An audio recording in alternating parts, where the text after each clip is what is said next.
বেলডাঙ্গায় মর্মান্তিক দুর্ঘটনায় প্রাণ গেল এক শ্রমিকের। বিদ্যুৎপৃষ্ট হয়ে ছাদ থেকে পড়ে মৃত্যু শ্রমিকের। কাজ করার সময়তেই ঘটে বিপত্তি।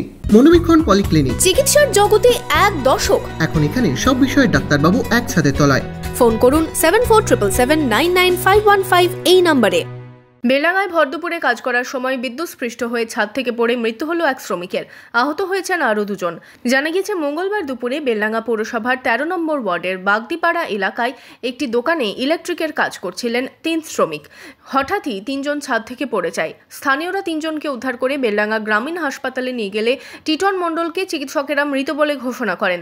বাকি দুজনকে মুর্শিদাবাদ মেডিকেল কলেজ হাসপাতালে স্থানান্তরিত করা হয়। আমি কাস্টমারকে মাল দেখাচ্ছিলাম, আর বাইরে দুটো লোক দাঁড়িয়ে ছিল। ওইখানে সব চিল্লাইছিল, দেখছি ও ছাদ থেকে পড়ে গেছে, ছাদ থেকে ডেট হয়ে গেছে। লাইটিংয়ে কাজ করছিল। হাসপাতালের চিকিৎসক জানান, বিদ্যুৎস্পৃষ্ট হয়ে ঘটেছে দুর্ঘটনা। পুলিশ দেহ উদ্ধার করে ময়নাতদন্তের জন্য পাঠায়।